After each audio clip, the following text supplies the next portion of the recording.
ازيكم يا شباب؟ ايه الاخبار؟ اتمنى تكونوا بخير. ان شاء الله النهارده هنتكلم عن ال API resources والcollection. بس حابب قبل ما ابدا اخد رايكم في حاجه. دلوقتي ممكن ان احنا نكمل presentation بالشكل ده، او اننا نكمل عن طريق المارك داون فايلز زي ما احنا كنا شغالين. الفرق بس ان في حد قال لي في كومنتس حاول ان انت تستخدم كانفا، فانا جبت حساب ومش عارف بصراحة هو كان يقصد ايه بالظبط. استخدم كانفا في برزنتيشن ولا استخدم كانفا في الثامبنيل والبوستس اللي بتنزل على الكوميونتي؟ انا حبيت ان انا اخد رايكم، هل احنا نكمل بالشكل ده ولا بشكل اللي احنا كنا شغالين عليه قبل كده اللي هو مارك داون فايلز. فتعال نشوف ايه هي ال API resources and collection. فكر معايا كده ان هي عبارة عن presentation layer. يعني ايه؟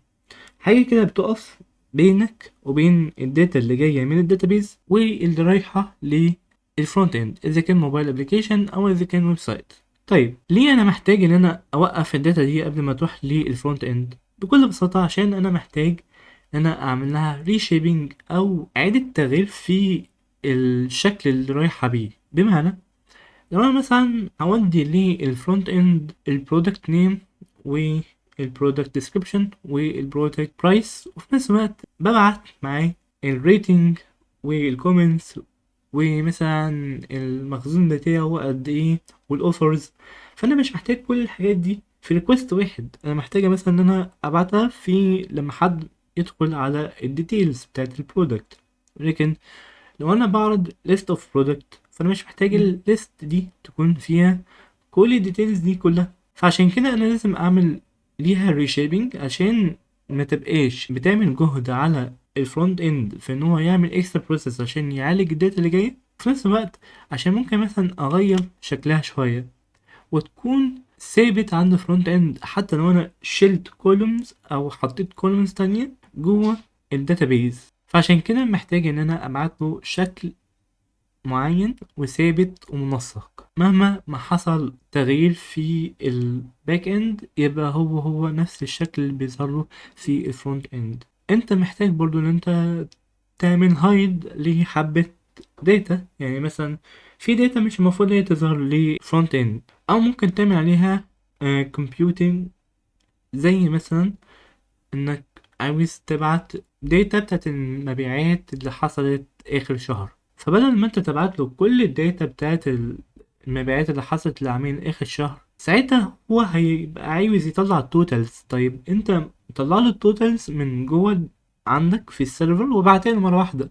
انت تقدر تعمل الكمبيوتيشن دي بسرعه جدا. هو هياخد وقت كبير عشان يعمل حوار زي كده، بياخد البروسيس كتير من الكلاينت ريسورسز عشان يقدر يعمل حاجة زي كده. فطبعا انت هتعرف تعملها احسن منه. تعال بقى نشوف ازاي ان احنا نعمل بوست ريسورسز. هقول له هنا PHP artisan make resource post resources.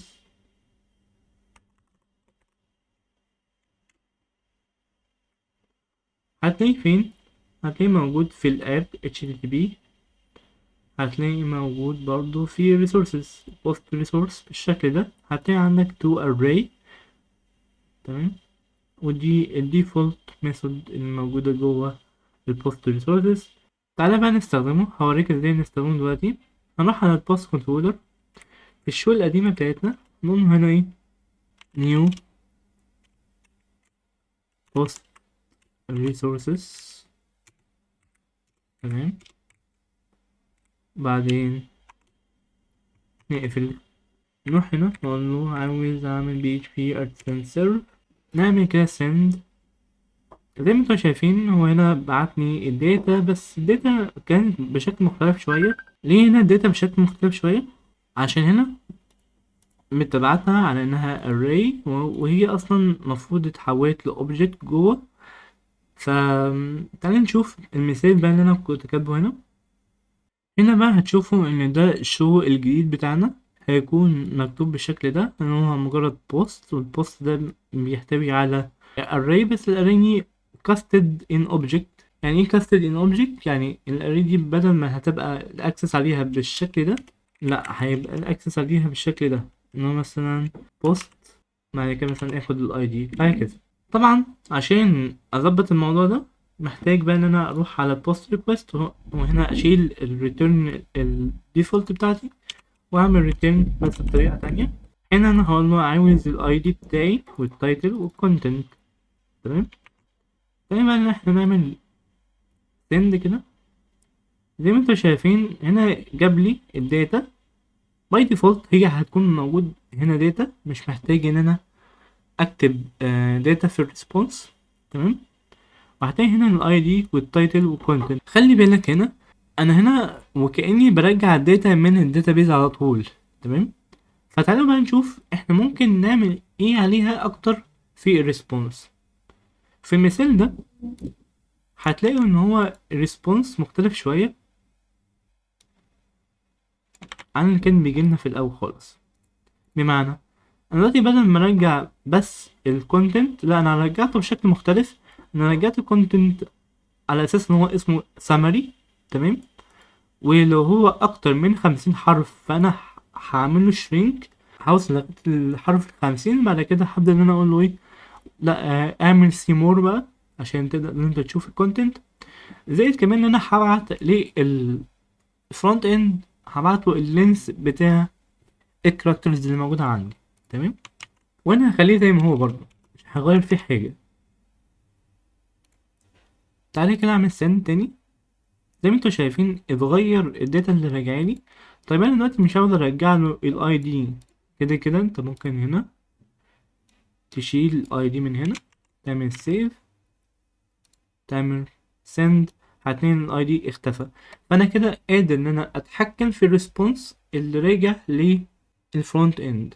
وكذلك بقى الكوليكشن بقى اللي يفرق عنها هو انك بدل ما ترجع ايتم واحدة بس، لا انت بترجع كل الايتمز اللي هي هتبقى موجودة في الاندكس. زي مثلا المثال ده كده، خلينا مثلا نعمل كولكت، والكولكت دي نشيل منها الدامي داتا دي ونحط فيها اللي هو this post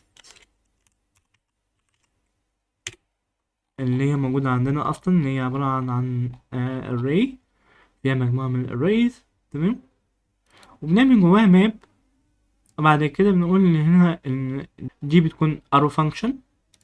هنا بناخد بوست واحد بس وبنحوله ل object. اوكي. بعد كده هنا بنقول له ايه post resource collection posts. تمام. طيب هتقولي هو انا جبت منين كلمة collection دي اصلا، مش موجودة هنا صح؟ هقول لك بس هنا في الجيسون resources هتلاقي الكولكشن موجودة. تعالى كده ندخل على class، نكتب هنا collection. زي ما انت شايف هي public static function، فانا اقدر اناديها باي شكل من الاشكال.